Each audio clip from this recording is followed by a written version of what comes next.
Alley-oop! Hello, everyone. My name is Leon Wolf, but you could call me Leon for short. And welcome to another Wednesday video of Ramble Draw.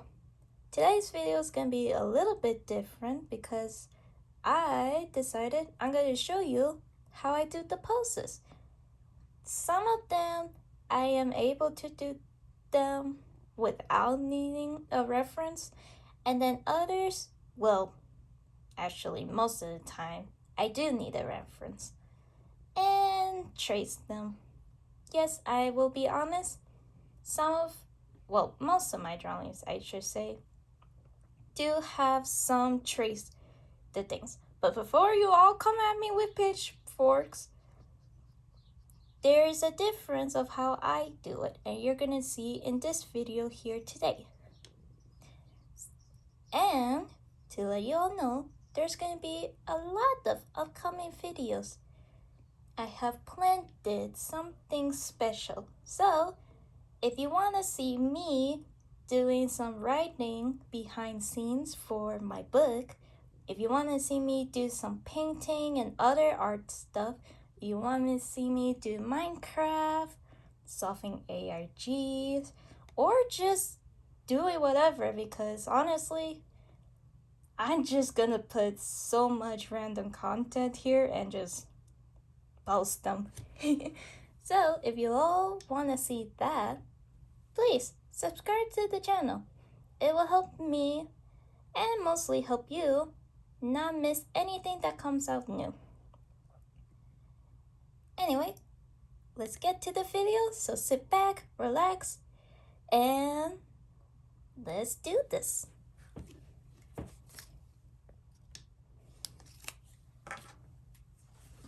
Alrighty, y'all, so today's video is gonna be technically a part 2 because last time we went over Addie Thorne.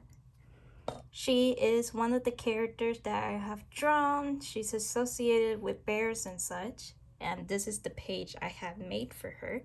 But I had left a part. I said I was gonna make a part 2 of it because from my drawing, there was a piece that I left unfinished. And, well,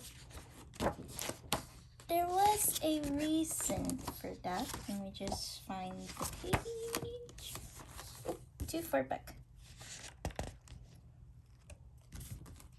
Here we go. Where I did not finish this. However, I did decided to go non-camera and decided to finish it. But the reason why was because of this guy. This guy is Addie's husband, which I have mentioned in the video is Marcus. And so today we are going to be drawing Marcus. So if you're interested of who he is, let me find his page. This is Marcus. I have drawn this character a couple times. He slowly has become my secret favorite character that I have made. I definitely love all of my characters, but for some of them, I just go very deep in the lore for them. And so we are going to go over him. And I am super excited for that. So I have made a little plan area of how we're gonna draw our Marcus character. As you see, I divided the lines. And I have printed some poses.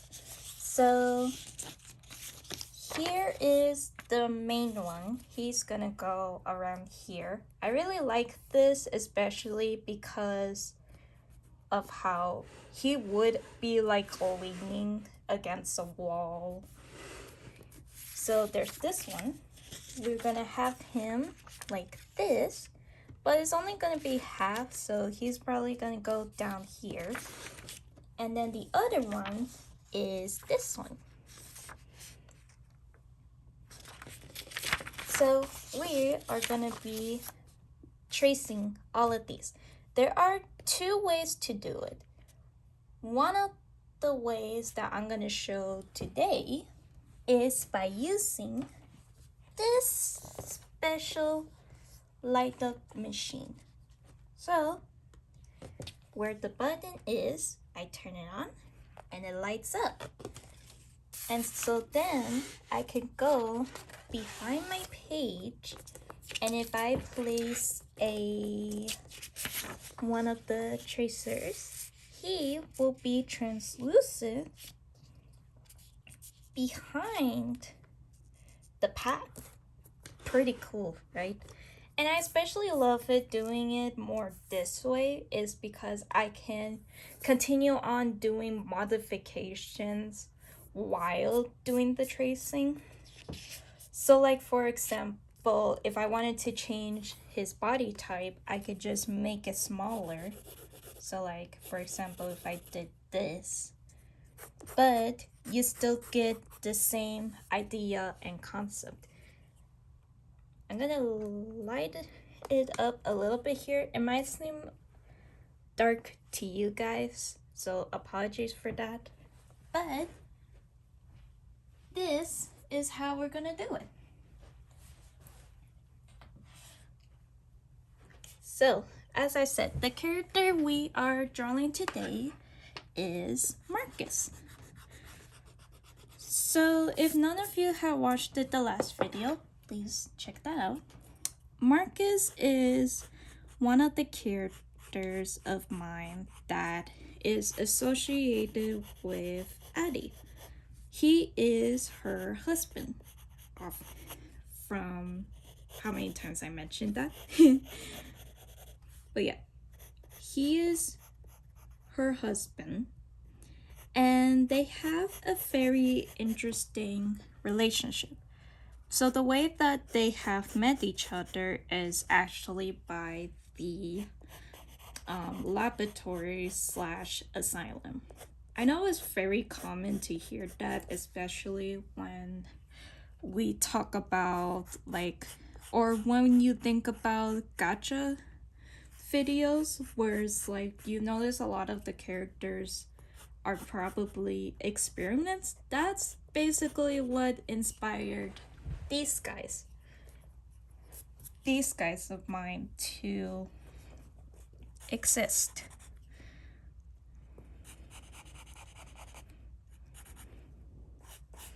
And so we're gonna do that.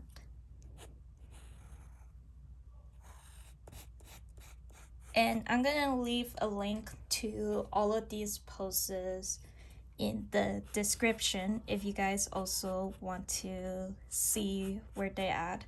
Of course, as an artist, we get most of our poses in Pinterest because, well, I don't know, it's just Pinterest always seems to be the place where we get our inspiration and ideas from. But the reason why it's interesting of Marcus is because he is actually not an experiment, or he at least wasn't yet. He actually was a soldier to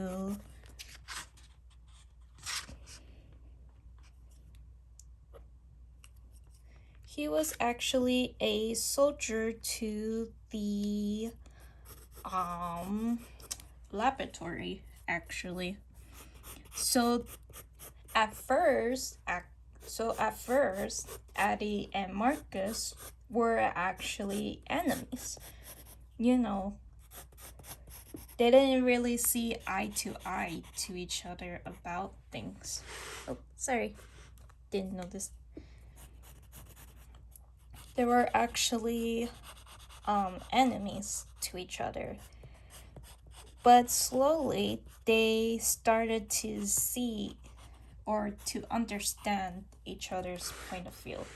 And that is a big deal, especially to Addie, because the thing that she struggles with the most is having someone to actually understand her point of view. And I think that's one of the reasons she's kind of like the mom figure of the group, is because she knows a lot more of the asylum other than Reaper, but in secret for you guys watching, technically they don't know that Reaper actually plays a big role to the laboratory slash asylum. So there's that. Okay, what do we think of that?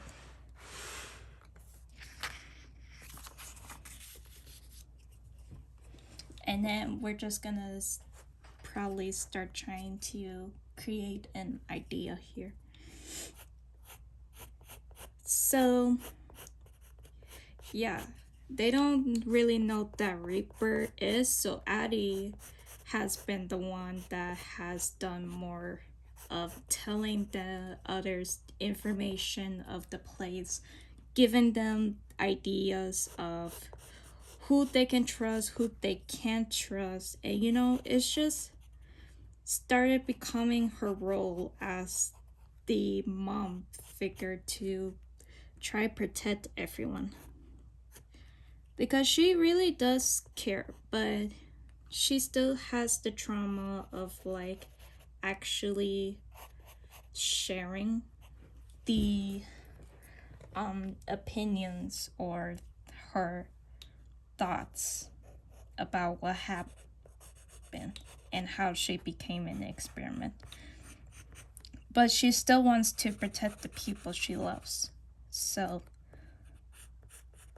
you're probably wondering how Marcus even got into the situation with being an experiment, or how in the world did he even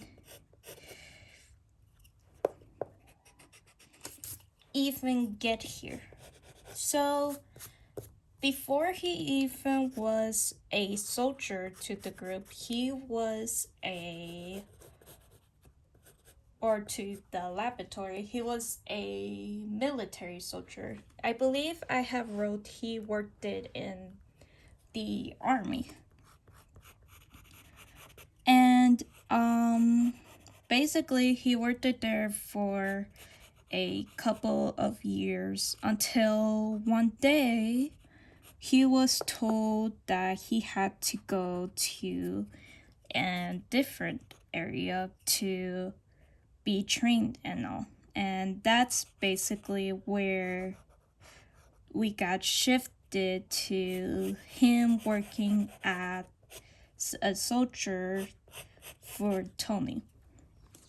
And the interesting thing is that he was out of probably hundreds of people that got accepted to even be work there. Because Tony doesn't really like allowing people to work at his place unless there is something that benefits him or something that will help him reach to his goal better. And Tony is just one of those complicated villains of mine. Cause it's like he's that character where you don't feel bad, but then later when you learn the truth or when you realize why he's doing it, it's like you understand, but at the same time, that is so messed up, man.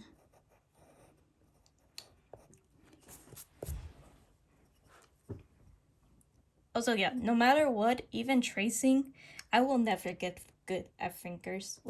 I'm just gonna be honest there. Fingers are not my expertise. I might erase that later. I'm gonna grab my reference. I'm gonna grab my reference page for his hair.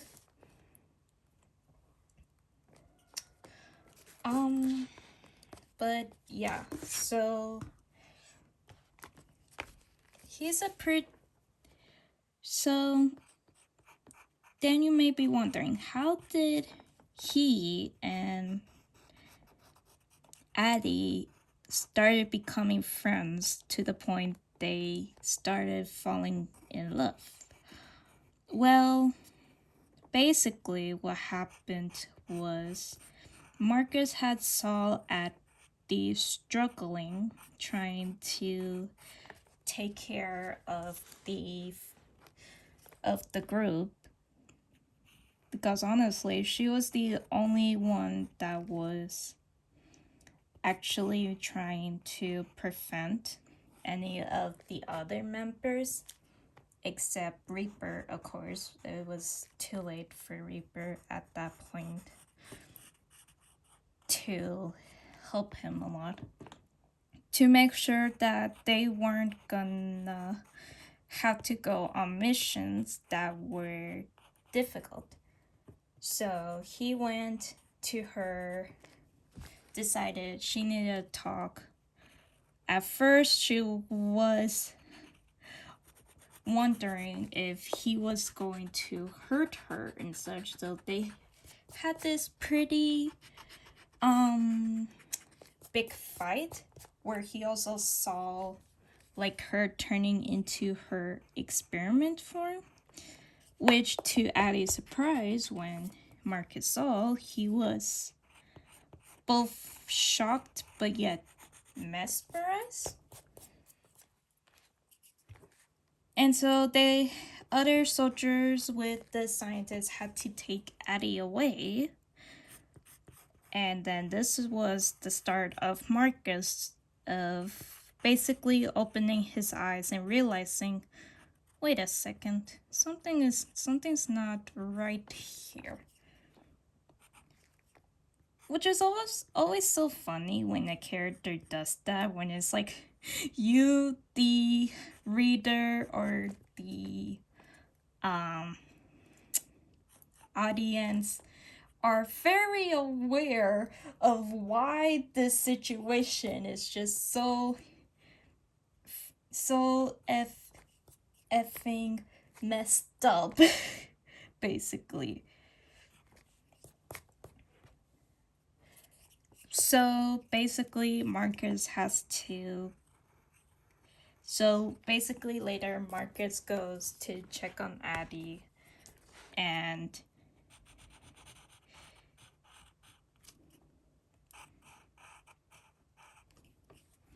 he's just looking at her in a way that Addie doesn't really see that much in her life. So she starts asking him, what are you doing here? And he says, well, I came to check up on you. And she's like, soldiers aren't meant to do that. And he ponders at that thought. And this is where he says, I may be a soldier, but I don't have to be a soldier all of the time. You know that, right? And Addie just looks at him, so confused, so bewildered and shocked.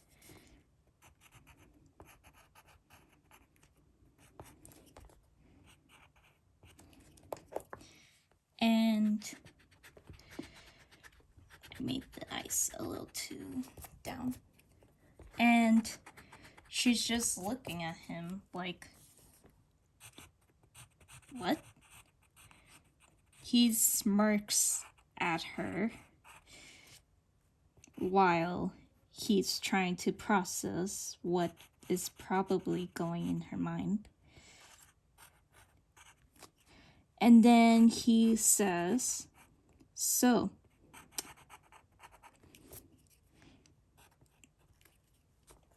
I'm guessing this isn't a normal. I'm gonna turn this off.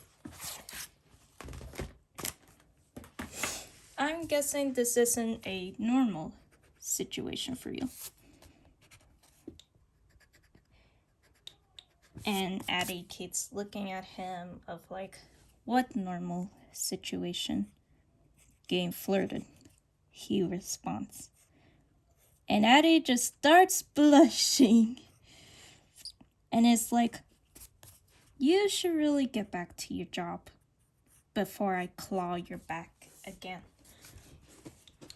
But he just keeps smirking at her. And she's so confused on why he's doing that. And then after that, they started actually talking to each other. Marcus learns more of why he is a soldier for the group. Or the laboratory, I should say. And Addie starts feeling something she hasn't felt in a while. I mean, she has felt it a little bit with her group, but not so much with certain people. The feeling of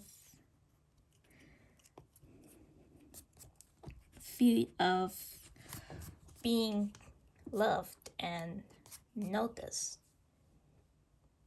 And it's like, yeah, her group notices her, but not in the attraction type of way.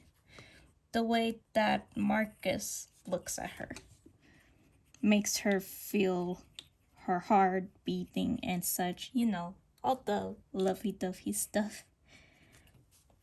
And so you may be wondering if anything bad happens. Well, of course, something bad happens. It's one of those things where nothing good lasts forever. So, one day, as Addie is coming back from a mission, she notices Marcus not at his position. She feels a little worried, but she doesn't say anything. It was until probably a couple days after she learns the horrible truth of that Marcus becomes experimented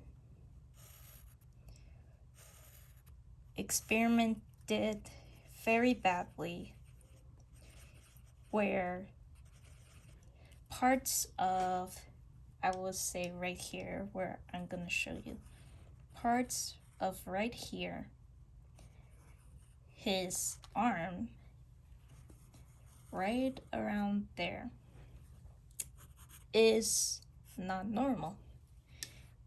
It turns basically scaly. But I will probably add those details in another video.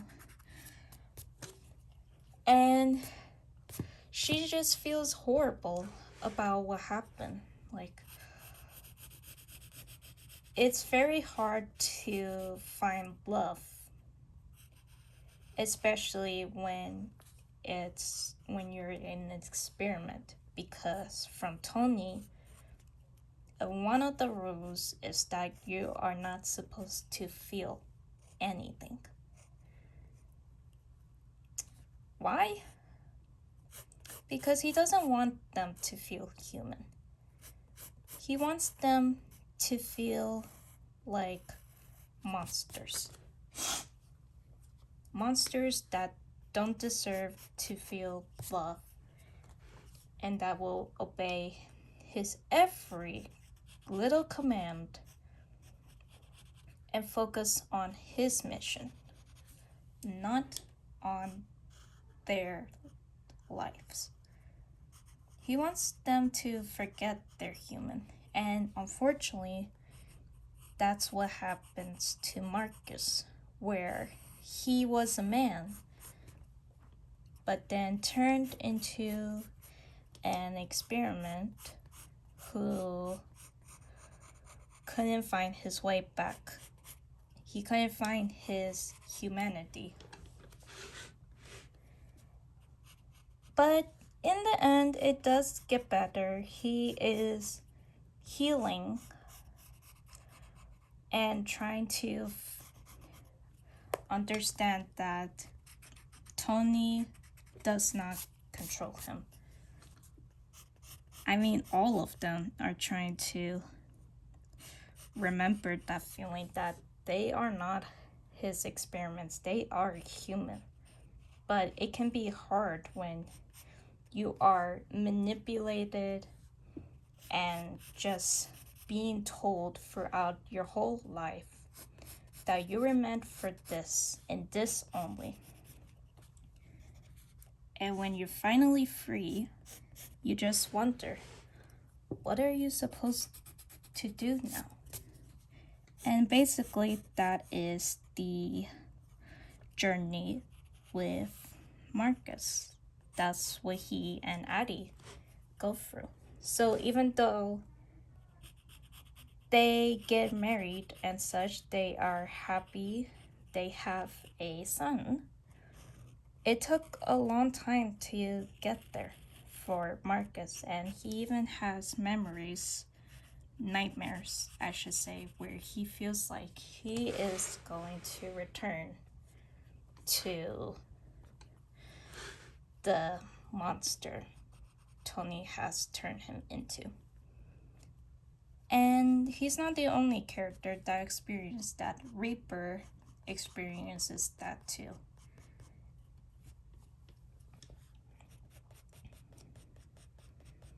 So, the question that I will leave for you guys is, how do you think Marcus regained his humanity? I mean, it's probably obvious since it was Addie that helped him. But the question I'll leave is, how did she help him find his way back?